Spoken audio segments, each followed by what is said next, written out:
Johannes Tignes-Bö est sur tous les fronts en ce moment. D'un côté, il vient d'annoncer qu'il allait être papa une deuxième fois. Il part à l'assaut de la fin de saison et donc de son 4e globe de cristal. Et en même temps, il sort de mondiaux exceptionnels à Oberhof avec 7 médailles en 7 courses, dont 5 titres. Au point que, après cette saison exceptionnelle qu'il est en train de nous faire, on peut peut-être se demander, est-ce que c'est pas le plus grand biathlète de l'histoire ?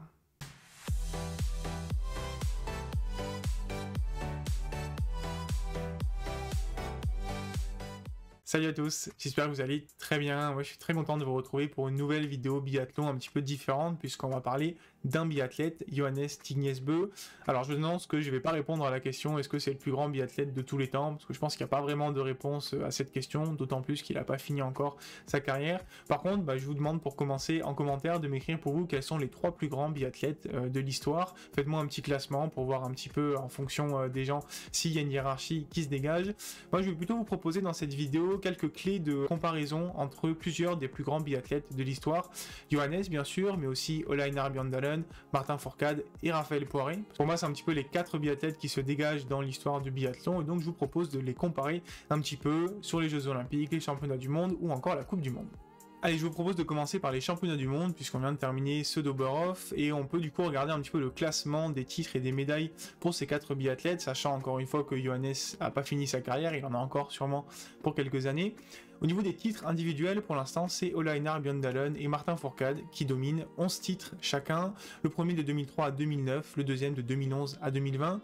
Ballon derrière, on a Raphaël Poiré, 7 titres de 2000 à 2007, et Johannes Bö, 7 titres donc de 2015 à 2023, et peut-être plus, qui sait. Au niveau des médailles au global, et donc qui vont tenir compte également des médailles en relais, là c'est le Norvégien Ola Einar Bjørndalen qui est largement devant, 20 médailles d'or et 45 médailles au total. Le deuxième c'est déjà Johannes Bö, 17 médailles d'or et 31 au total, puis on a Martin Fourcade, 13 médailles d'or et 28 au total, Raphaël Poiré est un petit peu plus loin, 8 médailles d'or et 18 au total, notamment à un moment où la France était un petit peu moins forte sur les relais et où il y avait moins de relais tout simplement. Bref, là il faut quand même tenir en compte que la Norvège a toujours eu un relais très très solide, alors que pour la France, et bien notamment au niveau des titres, ça a toujours été plus difficile d'aller chercher des titres et même en relais mixte. Je vous propose aussi de comparer le meilleur cru en termes de mondiaux de chacun des 4 biathlètes que j'ai cités, à commencer donc par Johannes Bö qui vient de réaliser en 2023 des mondiaux exceptionnels avec 7 médailles dont 5 en or. C'est un des 4 du coup avec les 3 autres à avoir 3 titres individuels sur 4 possibles, et il a même eu 4 médailles sur 4 possibles puisqu'il fait 3e de la Mastart. Martin Fourcade, il avait fait un résultat un peu similaire sur les mondiaux 2016 où il avait fait 5 médailles, donc une sur le relais mixte en or, et également 3 médailles d'or en individuel et une en argent. Ça faisait 4 médailles sur 4 possibles en individuel, et d'ailleurs la seule médaille d'or qu'il n'a pas, c'est sur la Mastart où il est battu pour 3 secondes par un certain Johannes Bö, une course que je vous recommande d'ailleurs qui était exceptionnelle. Martin, il a réalisé 2 fois l'exploit de faire 3 titres sur 4 possibles aux mondiaux, il y avait aussi 2012.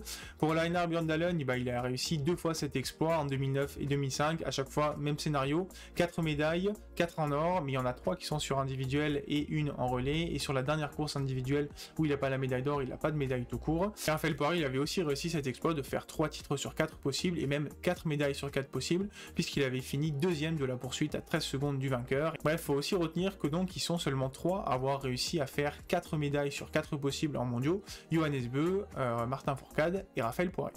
Allez, maintenant on peut regarder le rapport de force au niveau des Jeux Olympiques, où là pour le coup c'est Ola Einar Bjørndalen qui domine assez largement les débats. 13 médailles, évidemment il est recordman. Derrière lui en termes de médailles d'or, on a Martin et Johannes qui sont à 5, et Raphaël Poiré est beaucoup plus bas dans la hiérarchie, donc là ils sont plutôt 3 à comparer. Quelques petites choses qu'on peut préciser, c'est que Martin Fourcade et Johannes Bö ont par exemple participé à seulement 3 Olympiades, alors que Ola Einar Bjørndalen il a participé à 5 Olympiades différentes. On peut regarder aussi les meilleurs résultats sur une Olympiade donnée. On a Johannes Bö en 2022 qui fait 2 médailles d'or et une médaille de bronze en individuel, plus 2 médailles d'or en relais, ça fait 5 médailles, donc 4 en or. Pour Martin Fourcade, le mieux c'était en 2014 où il fait 2 médailles d'or et une médaille d'argent en individuel, mais aucune médaille en relais. Et pour Ola Einar Bjørndalen, il y a une performance exceptionnelle au JO 2002, mais qui est difficile à analyser puisqu'il fait 4 médailles d'or sur 4 possibles, puisqu'il n'y avait que 3 épreuves individuelles et un relais, et donc il remporte la médaille d'or à chaque fois. Pas de Mastart, pas de relais mixte, donc est-ce qu'il aurait remporté les 6 médailles si c'était possible? On le saura jamais, mais en tout cas, la performance pour l'époque était exceptionnelle. Et enfin, on peut s'intéresser à la Coupe du Monde avec d'un côté les globes de cristal et de l'autre les victoires. Au niveau des globes et des gros globes surtout, eh bien c'est Martin Fourcade qui domine, il est seul détenteur de ce record avec 7 gros globes de cristal remportés en plus consécutivement. Il a été 9 fois sur le podium de la Coupe du Monde. Derrière, on a Ole Einar Bjørndalen avec 6 globes de cristal, 13 fois sur le podium et qui a été battu 4 fois notamment par Raphaël Poiré. 2000, 2001, 2004, il est directement deuxième du classement et 2002, il est troisième du classement derrière le français. Raphaël Poiré justement qui fait donc 4 gros globes de cristal et 7 fois sur le podium. Et Johannes Bö pour l'instant a 3 gros globes de cristal qui devraient passer à 4 à la fin de saison sauf catastrophe et qui sera donc sur 8 podiums à la fin d'une Coupe du Monde. Sur les petits globes de cristal, c'est également Martin Fourcade qui domine avec 26 petits globes de cristal remportés, devant Ole Einar Bjørndalen à 19 petits globes, Raphaël Poiré à 10 petits globes, et Johannes Bö donc qui a que 7 pour l'instant, mais qui va monter entre 9 et 11 à la fin de la saison normalement. Si on parle de victoire individuelle en carrière, là pour le coup, c'est un Norvégien, Ole Einar Bjørndalen, qui domine avec 95 victoires, devant Martin Fourcade 83, Johannes Bö 69 encore en activité, et Raphaël Poiré 44. Au niveau des podiums, eh bien c'est Ole Einar Bjørndalen qui domine, 179, devant Martin Fourcade 150, Johannes Bö 108 et Raphaël Poiré 103. Bon, du coup, une fois qu'on a parlé de statistiques où c'est assez tangible, on peut se faire un avis là-dessus. Ce qu'on peut voir, c'est que globalement, on a Raphaël Poiré qui est un petit peu en dessous au global des 3 autres, et un Johannes Bö aussi qui est un petit peu en dessous de Ole Einar Bjørndalen et de Martin Fourcade, mais à qui il reste encore un petit peu de temps de carrière. Combien d'années? On sait pas s'il va vouloir partir au sommet, peut-être même à la fin de cette saison, ou alors s'il va encore faire les Jeux Olympiques 2026 à Milan. En tout cas, il est parti pour être au moins dans le top 3 sur pas mal de catégories.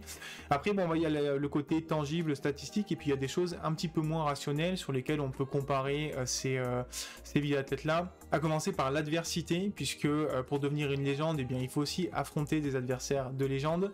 Et c'est vrai que, alors moi j'en ai pas trop de souvenirs, mais on avait quand même une superbe époque où Ole Einar Bjørndalen et Raphaël Poiré concouraient pour la plupart des titres. Ils ont eu leur sommet de carrière au même moment, à la fin des années 90, début des années 2000.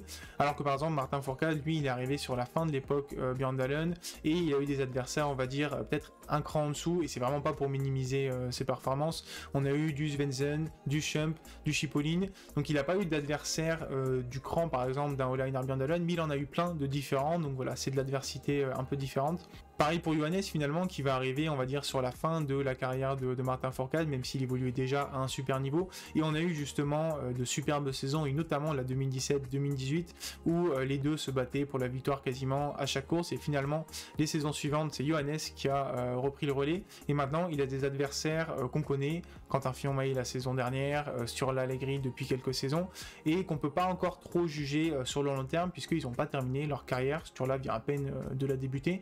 Donc je pense que à postérité, quand on aura vu la carrière qu'ont eu les adversaires de Martin et de Johannes, on pourra un petit peu plus les juger.